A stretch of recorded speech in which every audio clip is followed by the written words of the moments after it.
You're listening to The Voice of Russia in London. I'm James Reinl with a daily discussion show in which we'll look at military technology.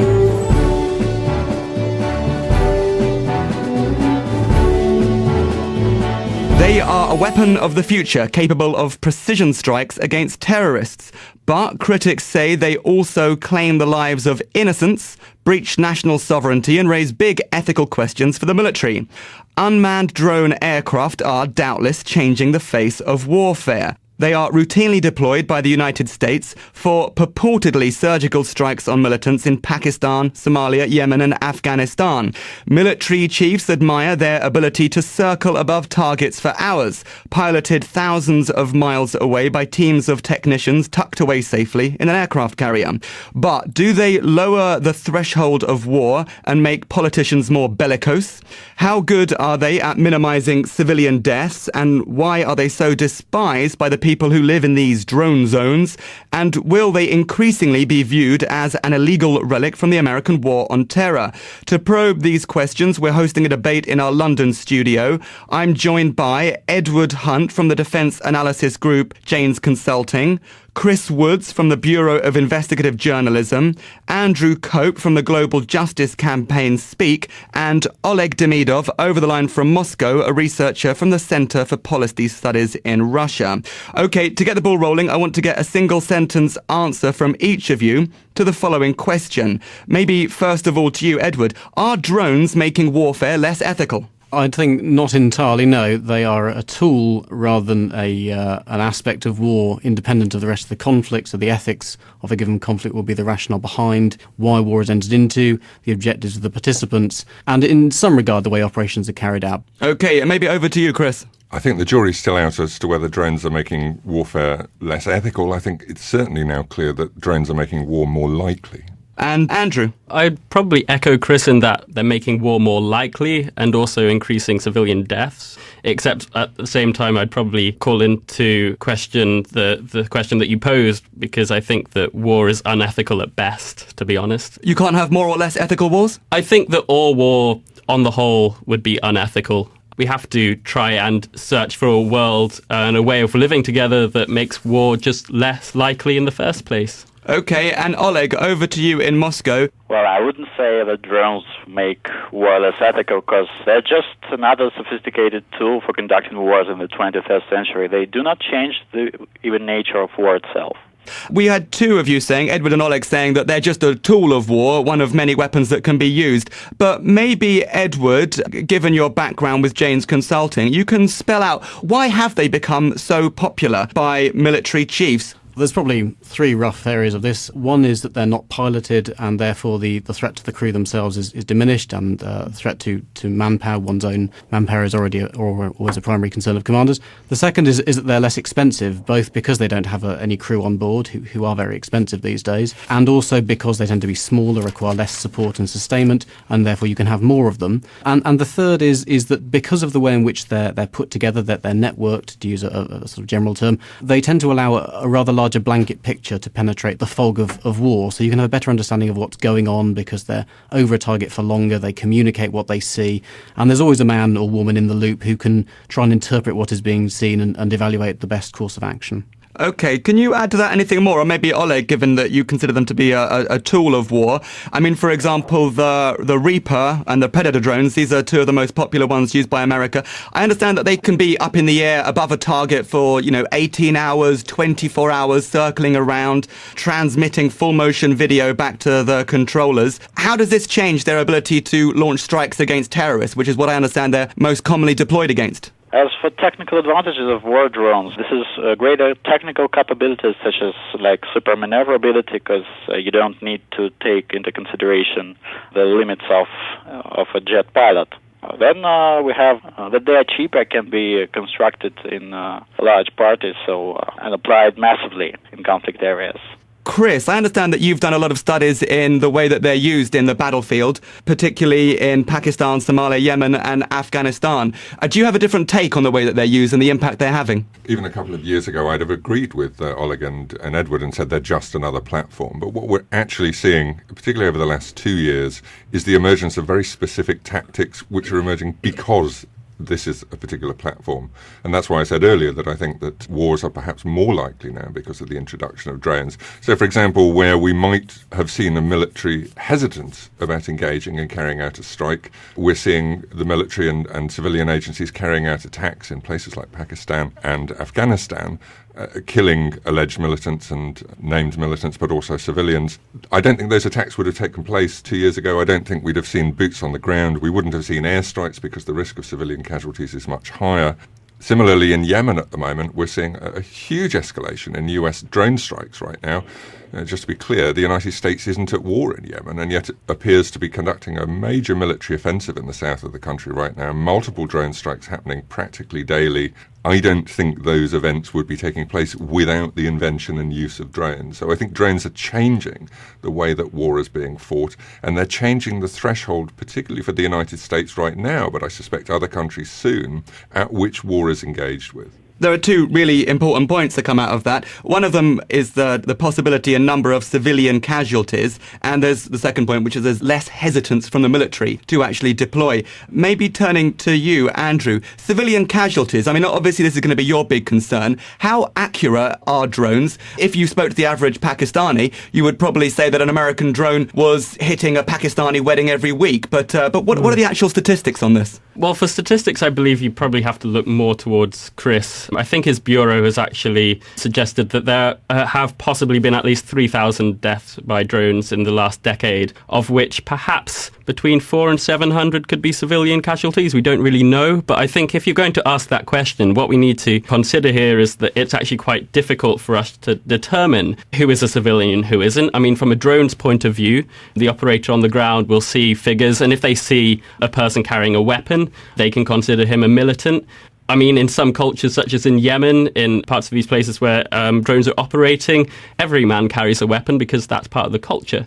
I think also we need to consider something that Oleg said, where he said that it's not changing the human nature of war. And I'd fundamentally disagree with that, because I'd suggest that actually what we're doing here by putting a massive expanse of distance between the operator on the ground in, say, Nevada or RAF Waddington in Lincolnshire, as will be the case in the summer for the UK drones, and somebody on the ground in Yemen, Pakistan, Somalia, that on a screen we've got what has been called a PlayStation mentality, which I think does definitely change the human nature of war. Psychologically, even I think you will find that the MOD has acknowledged this, that there is those kind of psychological overtones there of the decision to shoot and how that has changed. Okay, maybe turning back to Edward and Oleg, there are a couple of issues raised there. One of them is the fact that these drones are sold as being capable of making precision strikes, but the two other guests are questioning their accuracy and whether or not they result in a large number of civilian deaths, which I think if you spoke to people in Pakistan and Afghanistan, that's something that they're going to perceive. How do you respond? The likelihood of collateral damage and civilian deaths is a factor of a combination of things, the weapons themselves and the sensors used. They are fairly standard on manned and unmanned aircraft, so that the use of drones by themselves is not likely to have a huge impact on that. While I reference what Andrew was saying, again, a manned attack aircraft is usually operating at 10, 20,000 feet, and their view of the target is, again, usually communicated by a screen, by a sort of a sensor system, which shows them what's going on. So I'm not sure the PlayStation mentality is entirely fair. It has become a favourite accusation, if that's maybe not too strong a word, but I'm not sure it is entirely fair to the operators of the drones or the manned aircraft. And going back to what Chris said about the sort of making war more likely and strikes more likely, I think that is a possibility, but there are two sides to that. One is, if you have a manned aircraft that is only available for a certain number of hours, and that has to be over the target and then back again, there is a time pressure on a commander to issue a fire, not fire command. And they may decide that she may decide that it's not worth not firing because you may not get the chance again to hit particularly a would-be terrorist in a civilian locale where intelligence may fade tomorrow when you lose track of them. The one benefit in minimising civilian casualties, and they have fallen historically over the past 20 or 30 years as weapons have got more accurate on the whole. The other thing is, if you have a lot of drones, you have a sort of a complete net, a better intelligence synthesization network, which sometimes is or is not true. You have the option to fire in an hour, in 2 hours that afternoon, and you may therefore think, well, you know what, we'll hold on this because we're not sure, is that a convoy of people who happen to be armed because it's a dangerous country? Is that militants, or do we need someone to go and check? Do we need another drone to come in? Do we need to analyse something else? So I'm not sure it's quite as clear-cut. It could make it more or less likely that there are civilian deaths or weapons released.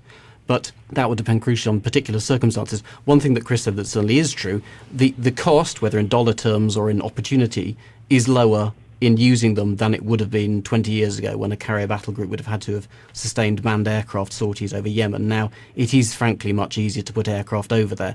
Whether that means necessarily more people will die is a little bit more open to debate. And Oleg, do you have anything more to add to that? If we discuss the issue of human casualties caused by drones and to regard it as a disadvantage, I would say that it's largely exaggerated, because we heard some statistics that only 20 or even 30% of casualties caused by drone strikes are civilians. So even these figures are not exact. So I wouldn't say that this rate is too high for casualties when we're talking about airstrikes. This rate is quite acceptable in asymmetric conflicts, regardless we're speaking about piloted jets or we're speaking about drones. So it's not a crucial disadvantage, and the opportunities of applying drones in such conflicts are much more opportunities and benefits than disadvantages, such like high rate of civilian casualties. You're listening to The Voice of Russia in London. I'm James Reinl, and we're discussing the use of drones and the changing face of warfare. I'm joined by Edward Hunt from the Defense Intelligence Group Janes Consulting, Chris Woods from the Bureau of Investigative Journalism, Andrew Cope from the Global Justice Campaign Speak, and Oleg Demidov, a researcher from the Center for Policy Studies in Russia. Maybe turning back to you, Chris, you were raising some interesting points before. I'd like to turn to a comment from Robert E. Lee. One of his famous quotes was, "It is well that war is so terrible, otherwise we would grow too fond of it." I think you were saying before that drones are making it easier for us to engage in warfare. I think there is that risk. And just to draw back in on that, the conversation on civilians, recently we saw NATO engage in Libya, and a huge number of drone strikes took place there. And of course that campaign was to save civilians. That was the UN mandate in which NATO went in.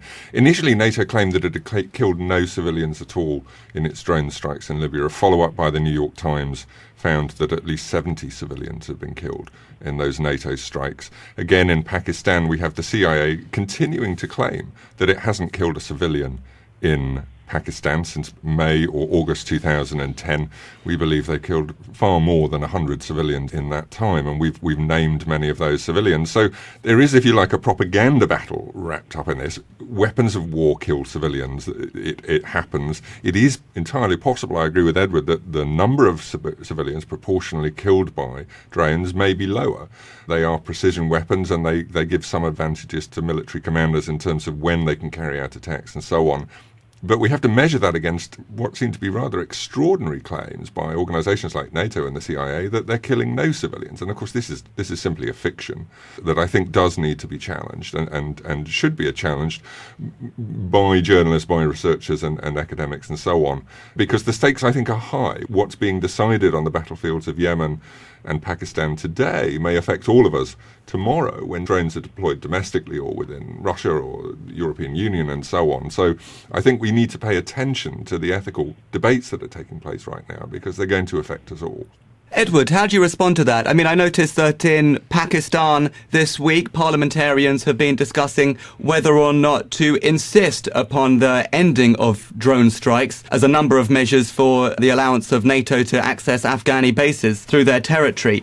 You say they're good and you say they're viable, but they're obviously clearly despised by the people that live in the countries where drone strikes are being carried out. Why are they so unpopular there? Well, that's a rather complex question about human psychology, but I suspect it's because they appear to be omnipresent, they're unmanned, there's that sort of instinctive feeling we all don't like about having a camera aimed at us, and of course they do, and I think Chris is right, they do kill civilians. I can see why agencies claim they don't, which is, a public relations effort, but the probability is that they do. Statistically, all wars claim civilians, and this is unlikely to be any different. That they're despised, as I say, probably because that they appear to be under the command of a sort of shadowy organisation that the CIA or what have you. You can't even mentally empathise with the pilot. They just appear to be a robot, apparently killing your friends or family at random. So obviously that they generate a great deal of ill will, and that's very unsurprising.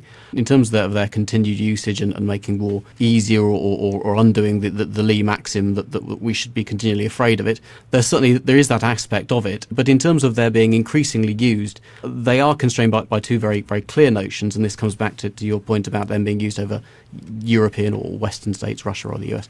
One is that they don't cost nothing. They do still cost quite a lot of money, and they're increasingly expensive and sophisticated. The number of hours you get out of them is limited. So they won't be like paper aircraft littering the skies for all time. And the second, conjoined with that, is that there are very strict mandates on their use over Western airspace, and that is going to be a reducing factor in their use of areas like Europe and the US, because they still have legal and technical issues in terms of operating in manned airspace. So they're unlikely to be seen in large numbers over the skies of Russia, Western Europe or the US.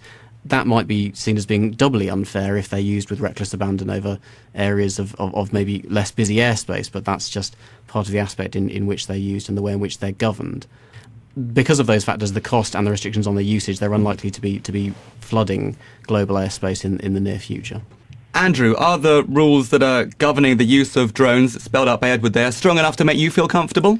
I am kind of shifting around in my seat because I do find it extremely hypocritical to have two different kind of, this is where drones are allowed and this is where they aren't, in terms of global geographical spaces. I mean, one of the reasons why Pakistanis on the ground have been protesting for years against the drone strikes is simply because the US is not actually at war with Pakistan. Let's be clear about this. And so these are targeted killings that are extremely questionable ethically. It's led the UN Special Rapporteur on Extrajudicial Killings, Christoph Haynes, to say that what we're in danger of here, and I quote, what we're in danger of is a global war without borders where no one is safe. And I'd ask all of the listeners and us around this table to just imagine for a second how we'd feel, just hypothetically, if drones were to be over the skies of London, Moscow and Washington, and they were to try and pick out some of our political leaders or military or police and so forth. How would we feel about that? Would we be comfortable with the notion that there might be 20 to 30% civilian death rate, and how acceptable do we consider that? Oleg, do you have any concerns about that? A global war without borders in which no one is safe? Yeah, I would like to join to this point of view expressed by the previous speaker, and to say that one of the most serious challenges about war drones today is that they often violate the space of other countries, and the main problem is a large number of trans-border incidents. And in this aspect, drones and their use now reminds me of cyber incidents and cyber wars, which are also trans-border and raise the same problems of violating one's sovereignty, territorial integrity of your space, your sky. That's a challenge for international security because it provokes some incidents and provokes local conflicts, and it provokes misunderstandings and diplomatic crisis in the global arena. And in this aspect, the use of drones should be somehow restricted if compared with today's situation. Because if everything is the same like now, then in future when drones would be created, built and used by a larger number of countries, the number of incidents and number of diplomatic crises is likely to increase greatly, especially when drones would be used not only in asymmetric conflicts when only one side of the conflict used them, but when they be used by both sides of the conflicts.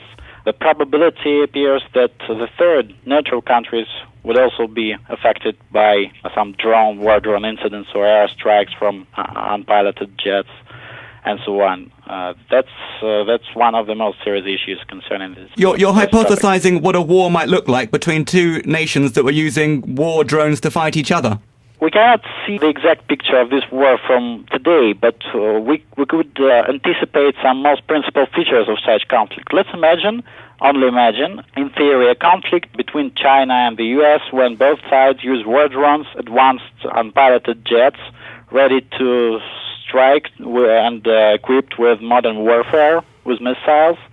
And in this situation, we should be afraid of some incident when a massive number of drones is used and some of them make a strike not on the territory of China but on the territory of North Korea, or it will hit some Japanese forces or something like that. Because when a massive number of drones is used, probability of a computer mistake or of the operator mistake rises. Then we are more likely to get some serious consequences for regional security, for trans-regional security, and for global security. And if to speak of the war between two major nations with the armed forces of both sides equipped with war drones, this war is likely to have serious implications for critical infrastructure objects and to have serious implications for national economy, as advanced war drones now and sure in the future are likely to be a universal weapon able to hit all kinds of targets, civilian war in all spaces. That's why this war will be unacceptable in terms of international security. You're listening to The Voice of Russia in London. I'm James Reinl, and we're discussing drone aircraft and the future of warfare. I'm joined by Edward Hunt from the Defense Intelligence Group Janes Consulting, Chris Woods from the Bureau of Investigative Journalism, Andrew Cope from the Global Justice Campaign Speak, and Oleg Demidov, a researcher from the Center for Policy Studies in Russia. Oleg was raising some really interesting questions there, looking on the horizon, what's going to happen next in the use of drones and their deployment. I'd like to take this opportunity to play you an audio clip. I'm possibly being a little bit populist here, but it's from the movie Terminator 2, and it's when the character played by Arnold Schwarzenegger is discussing the way that war can develop in the future. I need to know how Skynet gets built. Who's responsible? The man most directly responsible is Miles Bennett Dyson. Who is that? He's the director of special projects at Cyberdyne Systems Corporation. Why him? In a few months, he creates a revolutionary type of microprocessor. Go on. Then what? In 3 years, Cyberdyne will become the largest supplier of military computer systems. All stealth bombers are upgraded with Cyberdyne computers, becoming fully unmanned. Afterwards, they fly with a perfect operational record. The Skynet funding bill is passed. The system goes online on August 4th, 1997. Human decisions are removed from strategic defense. Skynet begins to learn at a geometric rate. It becomes self-aware at 2:14 a.m. Eastern Time, August 29th. In a panic, they try to pull the plug. Skynet fights back. Yes, it launches its missiles against the targets in Russia. Why attack Russia? Aren't they our friends now? Because Skynet knows that the Russian counterattack will eliminate its enemies over here. Jesus. Andrew, obviously, of course, it's only a movie. It's not real. It's science fiction.